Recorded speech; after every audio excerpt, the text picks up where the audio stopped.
The Richard Roeper Show is brought to you by AmericanEagle.com Studios. The digital landscape is changing rapidly, and to compete in today's online business environment, you need an experienced partner. Since 1995, AmericanEagle.com has partnered with companies of all sizes, offering web design, web development, e-commerce, mobile apps, and digital marketing to drive your overall business's success, because they believe that today's online world is your online opportunity. Visit AmericanEagle.com to get started today. AmericanEagle.com. All right, let's get right to it.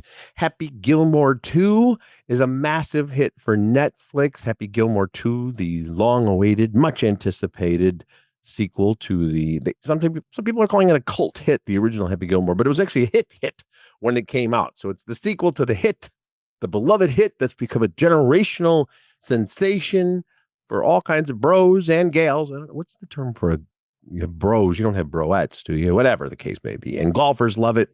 We got the sequel. I gave it 3 stars on RogerEbert.com, where you can get my written reviews these days. Kind of a hit and miss.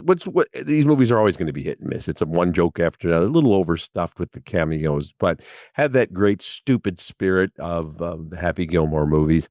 And here's the news from Netflix. So Happy Gilmore 2 launched on the streamer on July 25th. That would be a week ago. For the week of July 21st through the 27th, which really they're just saying really the 3 days there, the film generated 46.7 million views in those 3 days. Now, views are defined as total hours watched divided by the total runtime. You do the math, because I'm not going to. It's a lot, is what it comes down to. This makes this the biggest U.S. opening weekend of all time for a Netflix film. Pretty great. Adam Sandler, of course, has this deal to do original movies for Netflix, including Murder Mystery and Hubie Halloween and The Week Of.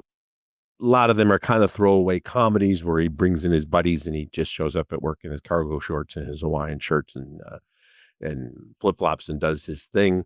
Comfort viewing. Adam Sandler's had an up and down career. He's been a star, though, a successful actor for most of these 30 years. He really hasn't had any downtimes, even when his movies bomb critically. They usually do fairly well. Sometimes they do great at the box office, and then he'll do like the artsy and the smaller films. He'll do great work and stuff like Uncut Gems. But he's such a smart guy. He realized maybe, 10 years ago or so, that his audience, like himself, that you're getting a little bit older, less likely to rush out to the theaters as they did in the days of Happy Gilmore and Billy Madison and everything. So he made this deal with Netflix because he's like, this is where my fans want to be. They'll watch these movies, and they're huge money makers. I don't know how Netflix crunches all these numbers. All I know is, they'll let you know how much you're paying a month, and some people say, I'm not doing that anymore. And a lot of people say, well, I'll pay for that because I watch Netflix all the time. That would translate to something, a couple 100 million, I think, at the box office. But you wouldn't get that kind of box office because I think too many of his fans would stay at home and wait for it to come on streaming. So big hit, smart move, Happy Gilmore 2 streaming on Netflix. Other movie news, and this seems to be a weekly occurrence, we hear about remakes and sequels. Hollywood Reporter telling us that Eddie Murphy is going to play Inspector Clouseau. The actor is in negotiations to star in Pink Panther. Now, the MGM comedy, of course, goes all the way back to the 1960s. The Pink Panther, the original Pink Panther with Peter Sellers, who was so great. And there were a bunch of Pink Panther movies. And it was interesting because, the Pink Panther was a diamond, right, that they were going after. But then you had an actual Pink Panther in the cartoon, the animated opening, so it became known as the Pink Panther movies, and brilliantly done by Peter Sellers. And then they did a remake of the Pink Panther in, I want to say 2006, with Steve Martin, who was, of course, a great comedic performer and serious performer, just one of the great stars and one of the great talents of all time. But that movie was terrible, man. Even Steve Martin has had his missteps at the movies, and in a few cases it's been with remakes. And he just sort of kind of did an imitation of Le Clouseau as created by Peter Sellers, which was kind of strange. He didn't, I don't know. He did a little bit where he was kind of paying tribute to Peter Sellers, but then he was just Steve Martin. It was terrible. It was absolutely terrible. That's why most people don't even know that it exists anymore. So my first reaction is, Eddie Murphy's going to do Pink Panther. We already have the original with Peter Sellers. But I will say this, and will remind you of this, that Eddie Murphy did strike gold with another remake of a 60s classic. 1963 was The Nutty Professor. The director and star, of course, was Jerry Lewis. Brilliant film, probably Jerry Lewis's best work. You had the awkward college professor, Julius Kelp, and then he became the arrogant playboy alter ego, Buddy Love. And some people thought that was Jerry Lewis's commentary on Dean Martin and their estranged relationship. But it really had so many layers to it, and it was incredible performance from Jerry Lewis. And then in 1996, we got the Nutty Professor remake, where Eddie Murphy played Professor Sherman Klump. Look at my little Bill. He's a little Hercules. Show me muscle again. Oh, Hercules. Hercules, and also Buddy Love, and he also played like 7 total roles, many of the family members. And when you watch that, I think it's actually a better film. It might be a better film than the original. And Eddie Murphy's performance is nomination worthy in that film. He could have been nominated for an Oscar if we rarely get comedic performances getting the just due. But when you look back at that, he just infused that character of Sherman Klump. He was such an empathetic character. And then Buddy Love was so horrible. But, there's all the neat kind of twists and turns and lessons learned and everything. So we'll see. We'll see how it goes with the Nutty Professor. We've also heard, we're just getting word that there's a possibility of a sequel to My Best Friend's Wedding, which was the Julia Roberts, Cameron Diaz rom-com from, 1997? Okay. You're Michael. You're in a fancy French restaurant. You order creme brulee for dessert. It's beautiful. It's sweet. It's irritatingly perfect. Suddenly, Michael realizes he doesn't want creme brulee. He wants something else. What does he want? Jell-O. Jell-O? Why does he want Jell-O? Because he's comfortable with Jell-O. Jell-O makes him comfortable. I realize compared to creme brulee, it's Jell-O, but maybe that's what he needs. I could be Jell-O. No. Creme brulee can never be Jell-O. You could never be Jell-O. Have to be Jell-O. You're never gonna be Jell-O. And, the interesting thing about My Best Friend's Wedding, and actually one of the reasons I liked it was because, Julia Roberts was, of course, America's sweetheart and had done all these great romantic comedies. But this was a very kind of twisted, dark side of the rom-com, because the Julia Roberts character, she's a food critic, a New York City food critic. Jules, her name was. She finds out that her lifelong best friend, Michael, played by Dermot Mulroney, is going to get married in Chicago.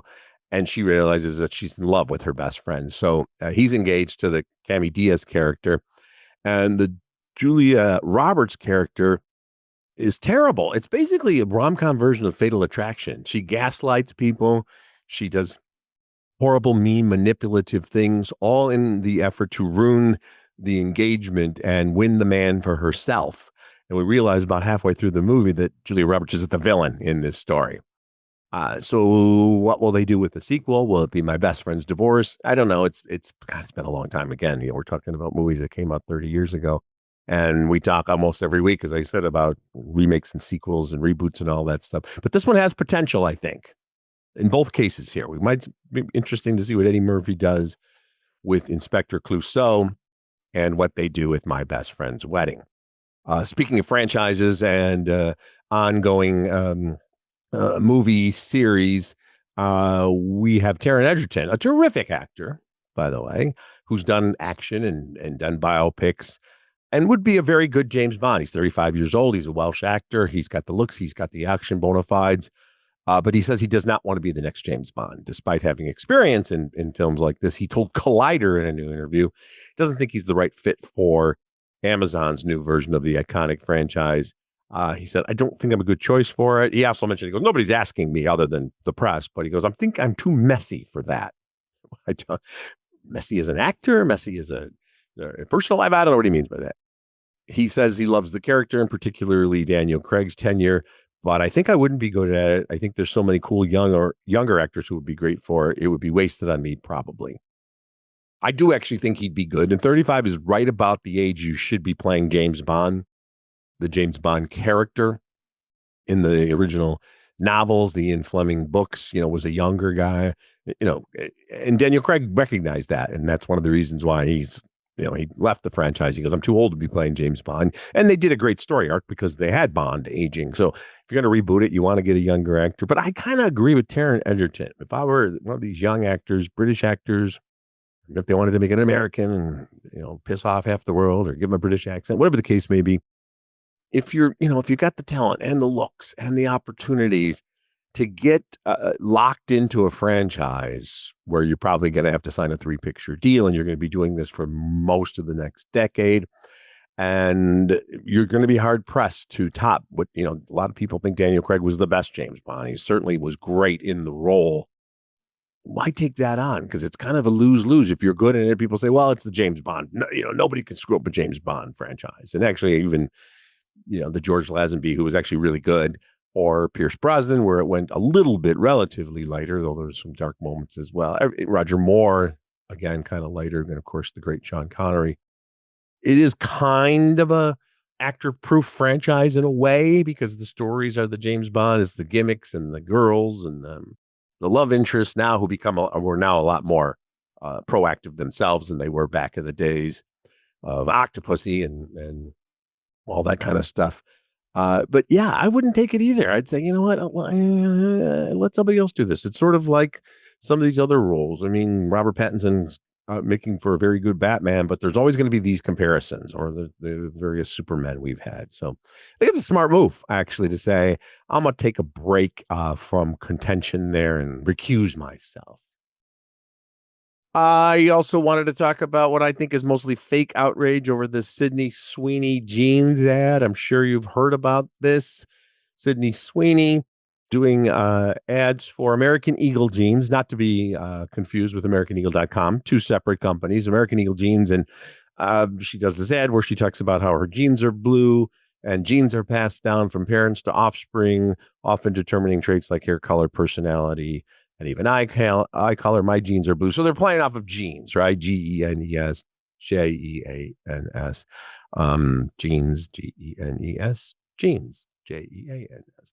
And according to some media outlets, this is a New York Post story. And I God bless the New York Post. I mean, they can be sensational as hell, but man, they lean into it. So their story says, leftist TikTok is in full pitchfork and torch mode after a new ad for American Eagle jeans featuring actress Sydney Sweeney used a play on words, with some claiming it's full-on Nazi propaganda. And they quote some various TikTokers saying that, this is fascist. They're weird. When you're talking about blonde-haired, blue-eyed white women having good genes, that's Nazi propaganda. Now, listen, was it a little bit toned off for American Eagle to go in that direction? Just because it would be misinterpreted? Maybe. But do I think for 1 second that the lovely and talented and very wonderful Sydney Sweeney and the respected company American Eagle teamed up and said, let's do some sly Nazi propaganda to sell our jeans? Bullshit. First of all, no. Also, even if you want to take away the horrific implications there and the idea that somebody would be allegedly embracing, hateful, horrific Nazi propaganda, even from a cynical commercial standpoint, yeah, let's target the 1% of absolute fucking hateful morons in the world who believe this shit and alienate the other 99% of people who condemn such hatred and anti-Semitism and racism and bigotry and eugenics and all that. I mean, come on, man. So, I see this outrage and I see these stories and I feel like it's all trumped up. And I just mean that in the word trumped, not anything relating to any current president. And I just think, are you really these TikTokers and other people? And I saw MSNBC did an editorial condemning it. And I'm like, as a liberal, this is the worst, I think, of liberalism, where you're just finding reasons to be offended everywhere. And whether it's liberals or conservatives, the hard right, the far left, when people start talking about boycotts, and I don't believe it. You're going to buy American Eagle. I almost call them AmericanEagle.com jeans. They're American Eagle jeans, whether you're going to buy them or not. I don't believe that there's going to be some sort of massive protest. It's just something for people to get worked up about, and then stuff for me to talk about on the podcast. And by the way, 100% of the purchase price of the Sydney jeans will be donated to Crisis Text Line, a nonprofit offering free 24/7 confidential mental health support. So kudos to Sydney, Sweeney, and American Eagle for that. All right, this is the Richard Roeper podcast, brought to you by AmericanEagle.com, of course. We're going to talk a little bit about Portillo's. And then when we come back on the other side, let's talk about another reboot, sequel, remake, reimagining, if you will. Of course, I'm talking about The Naked Gun.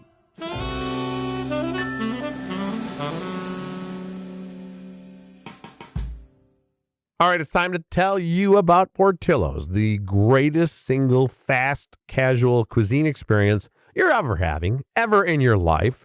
Let's talk about the hot dogs and all the famous Chicago ingredients. They'll do it for you, so you don't have to worry about getting it wrong. That includes the poppy seed bun.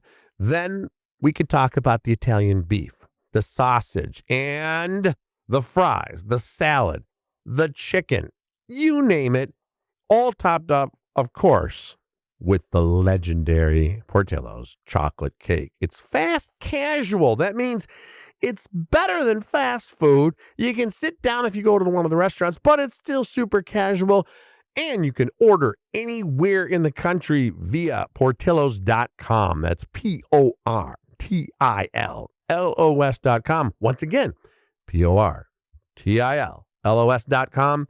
Ask your friends from Chicago about it. Portillos.com. Who are you? Drebin. Detective Frank Drebin. Thanks. Police Squad has always been the elite of the elite. Hi, Daddy. It's me, Frank Jr. Love you. Hey, Dad. Boy, do I miss you. I'll find them. This is what I do. Says you served 20 years for man's laughter. You mean manslaughter? Must have been quite the joke.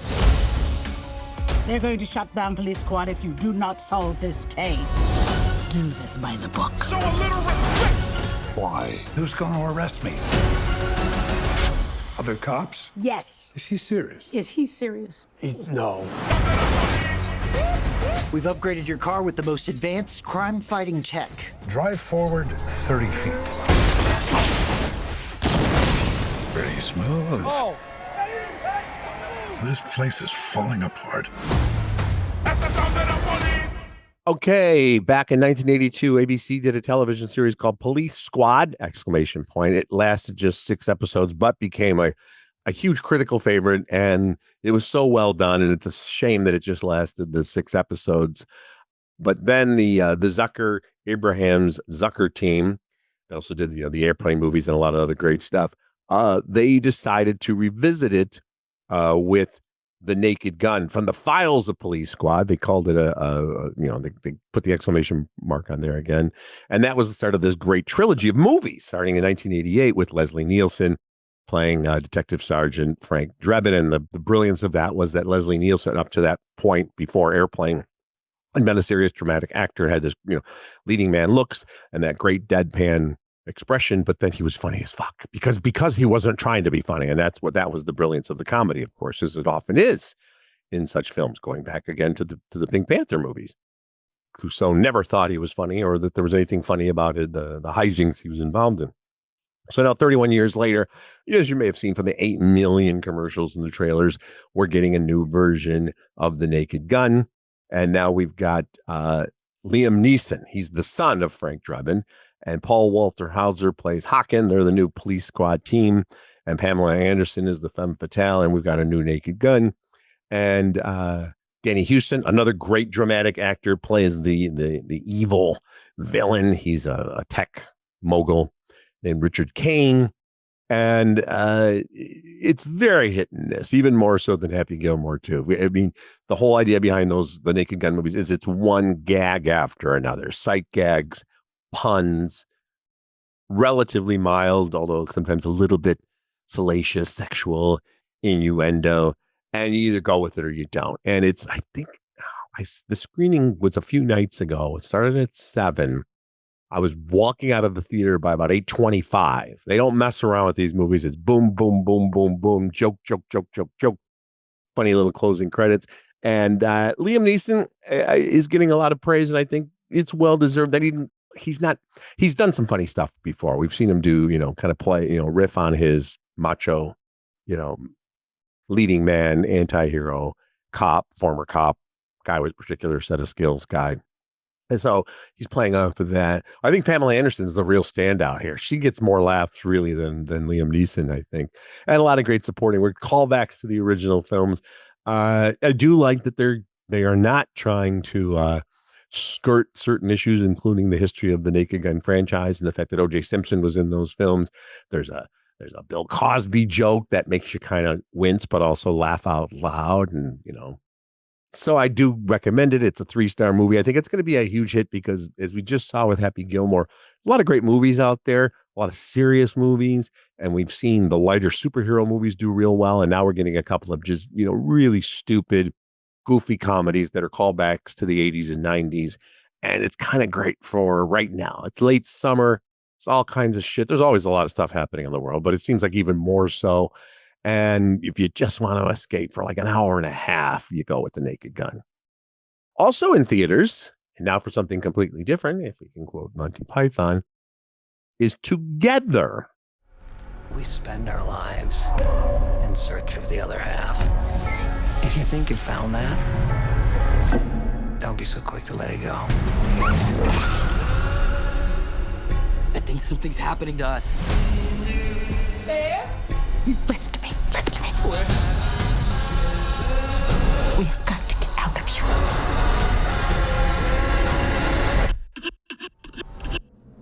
Now.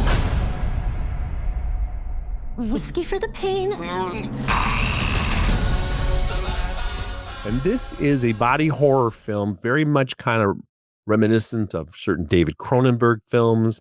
Had some touches of Midsummer, the deeply unsettling and brilliantly executed horror film from a few years ago. So this stars the real life couple, Dave Franco and Allison Brie. And they play a couple who have been together for like 10 years, but they've never quite committed. Especially the dude has never quite committed to his girlfriend. So Dave Franco plays Tim. He's an indie rocker guy. He's in his like mid-30s. His bands have never taken off, but he's still kind of pursuing that dream. While Millie's a school teacher who's the breadwinner and the responsible one in the relationship. And they decide to leave the city and go to the obligatory cabin in the woods, country home, because she's taken a job in a small community where she could really make a difference. And he's still going to pursue his music. And as soon as you see the house, you're like, turn around, you're in a horror movie. But they don't, of course. And they go on a hike and they fall down this well and they drink the water in the well, which turns out to be a really, really bad idea. And then the really strange and weird things start happening where there are hallucinations and visions and jump scares. And the neighbor down the road, who might not be as friendly as he seems, and things that happen in the middle of the night. And then you get this stuff where Tim and Millie, they seem to be connected now in a very weird way that has them literally connecting, like their arms like folding into each other, and you get all these kind of bone snapping, crackling stuff. One of the most bizarre sex scenes in recent movie memory. And it's also really funny, the dark humor, because the things are just going batshit crazy. And it's got a combination of special effects and then some almost deliberately cheesy practical effects. And I mean that in a very complimentary way, that it does remind you sometimes of B-list, B-type. It's A-list stars in an A-list quality film, A quality in terms of production values, but plays like a B movie. So some of the makeup and you see the horrible things that happen to people. It's way over the top. It's kind of scary though too. And then it ends on a batshit crazy note. Dave Franco and Alison Brie are so good together. And it's like, oh, the real life couple, they can play a real life couple. But as we've seen in the past, sometimes that leads to zero chemistry. But we believe them in this relationship. And I'm like, man, kind of takes a lot of creative balls, so to speak, to be a real life couple, playing a real life couple who love each other, but also are kind of stuck in a rut.